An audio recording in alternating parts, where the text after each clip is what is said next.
Right now, you're sitting somewhere, probably on a chair, looking at a glowing rectangle, reading text that got beamed to you through the air from a server farm the size of a stadium. Your chair was designed using structural physics. The glowing rectangle runs on billions of transistors smaller than a human blood cell, and you're just using it to check stuff. Everyday life is packed with things that sound fake when you actually explain them. Not fake like magic. Fake like a science fiction movie that got everything right. Let's break down the ones hiding in plain sight. Start with the zipper. You've zipped things up 1,000 times. Jacket before work, bag before school, tent on a camping trip you barely survived. You grabbed the little tab, pulled it up, and never once wondered why it worked. But a zipper is one of the most precisely engineered mechanical systems ever put into daily use, and it's been operating on your body since you were a child without you understanding a single thing about it. Here's what's actually happening. Each side of the zipper has a row of tiny teeth, not flat teeth. Each tooth has a small bump on top and a hollow underneath. When you pull the slider up, it jams both rows together at exactly the right angle. The bump on each tooth clicks into the hollow of the tooth directly across from it. Lock, then the next pair. Lock.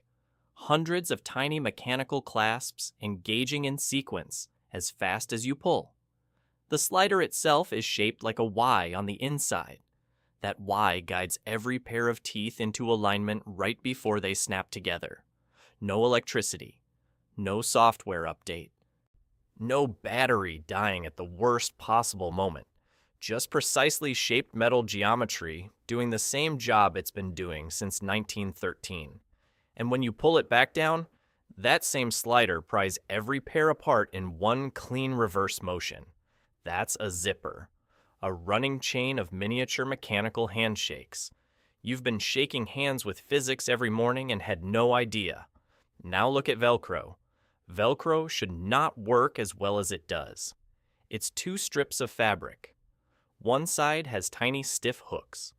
The other side has tiny soft loops. You press them together, the hooks grab the loops, and that's it. You're locked. No latch, no key, no moving parts. Just a few hundred microscopic hooks deciding to hold on for dear life. George de Mestral invented Velcro in the 1940s after a hike. He came home, spent 20 minutes pulling burr seeds off his dog, and instead of just being annoyed, he put one under a microscope. Tiny curved hooks, grabbing fabric loops from his pants and his dog's fur with pure stubborn geometry. He thought, what if you could manufacture this? Then spent 10 years figuring out how. 10 years. For the strips on your kids' sneakers. The genius is in the angle of the hooks. Curved just enough to catch loops under normal pressure, but not so rigid they can't release when you yank. Peel the two sides apart and you get that specific loud ripping sound. That sound is not random. That's hundreds of grip points releasing in rapid sequence, not simultaneously, one after another in a wave. Physics doing the paperwork on its way out the door. Okay, physical stuff. You can see zippers, you can feel Velcro, the logic is tactile. But some of the most complex engineering in your daily life is completely invisible. You walk around with it in your pocket and you've never once thought about how insane it is. Your phone knows exactly where you are right now. Not roughly. Not in the general area. Exactly. Within about a 3-meter circle. In any city. On any road. On any floor of any building. No one is watching you through a camera and typing in your position. There is no physical cable connecting your phone to some coordinate grid. What is actually happening is that your phone is quietly doing orbital geometry. Right now, your phone is listening to multiple satellites at once.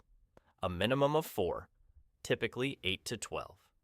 Each of those satellites is orbiting roughly 20,000 kilometers above the Earth. And each one is doing exactly one job, broadcasting the current time. That's it.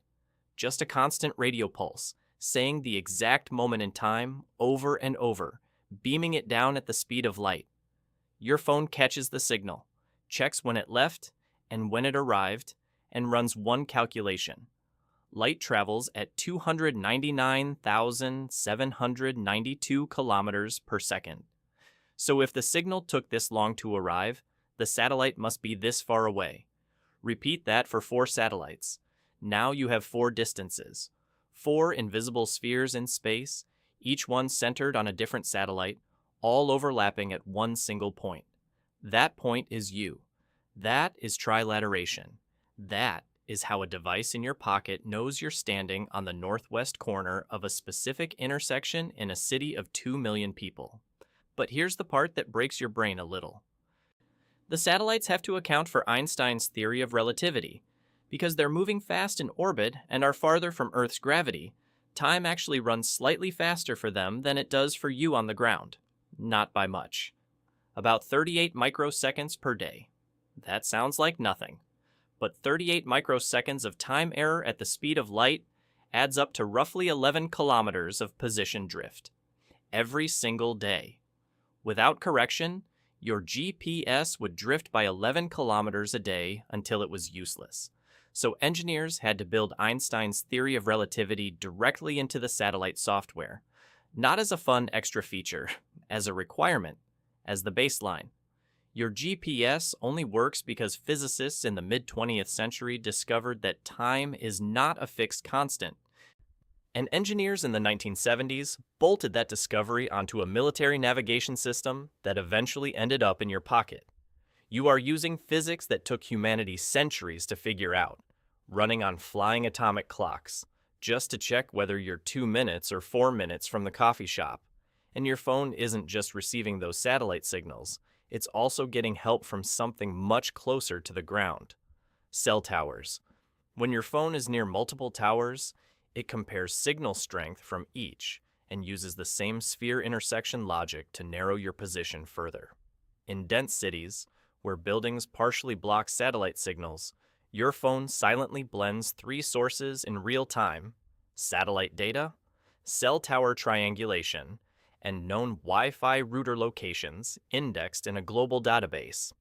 Meanwhile, its accelerometer and gyroscope estimate movement in the gaps between satellite pings, running dead reckoning in the background. You are never just using GPS.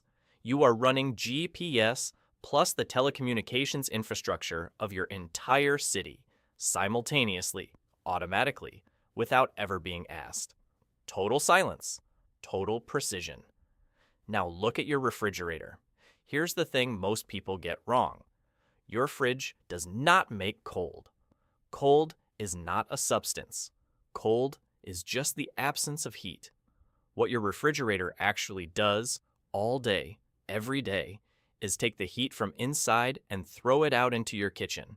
That's why the back of your fridge feels warm. Your kitchen is getting slightly warmer so your food can stay cold. The mechanism is a refrigerant, a chemical that cycles between liquid and gas. When it expands into gas, it absorbs heat from inside the fridge. When it gets compressed back into liquid, it releases that heat behind the fridge. No heat inside equals cold food. It's a heat pump, constantly stealing warmth from your leftovers and depositing it into the room behind itself.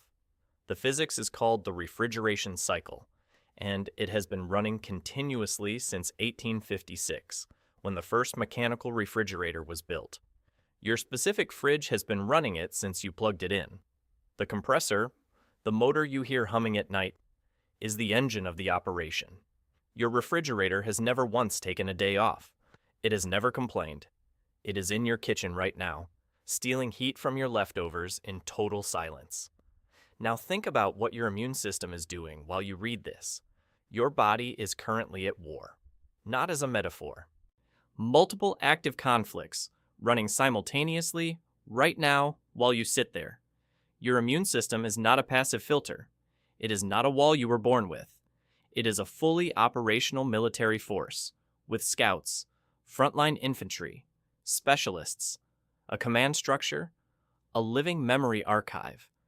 It has been on active duty inside you since before you were born. When a pathogen enters your body, the first responders are neutrophils.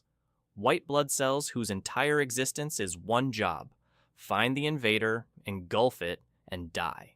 They are kamikaze soldiers. Their lifespan is measured in hours. They eat the enemy and explode. If that doesn't handle it, macrophages arrive. Bigger, slower, meaner. A macrophage eats the pathogen, then displays a piece of its destroyed corpse on its own surface like a war trophy. This is not a metaphor. This literally happens. The macrophage holds the fragment up so your T cells can look at it. T cells are the specialists. Each T cell is coded to recognize exactly one specific molecular shape. 1.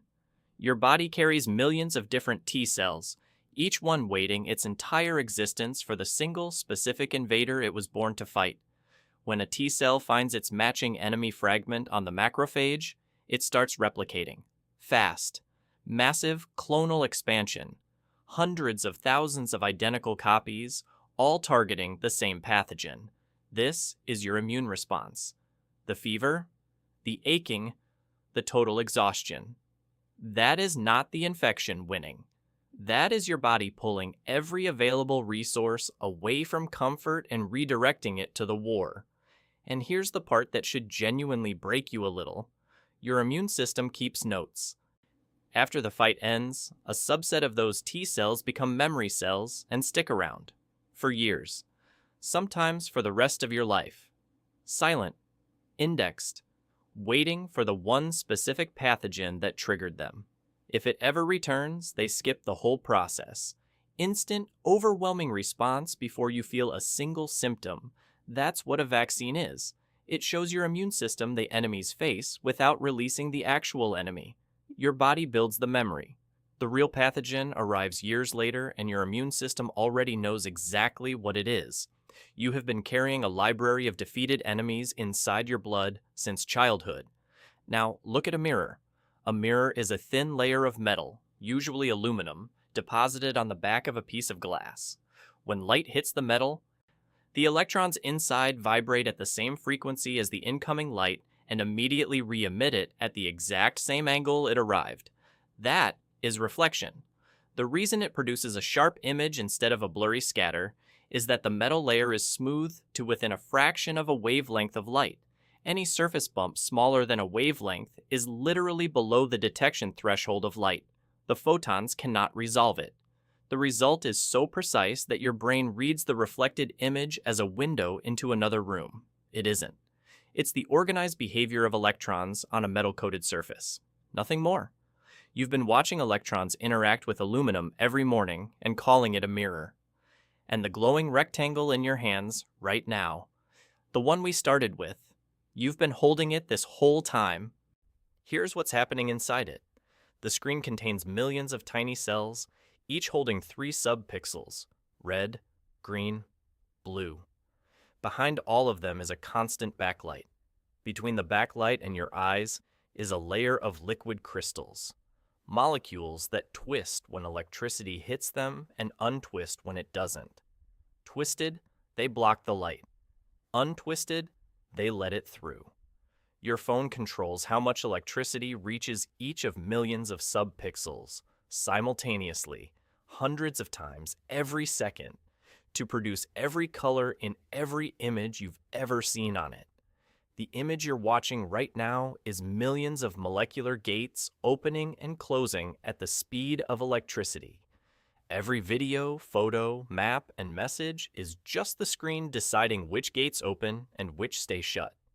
That's the glowing rectangle. That's what you've been staring at.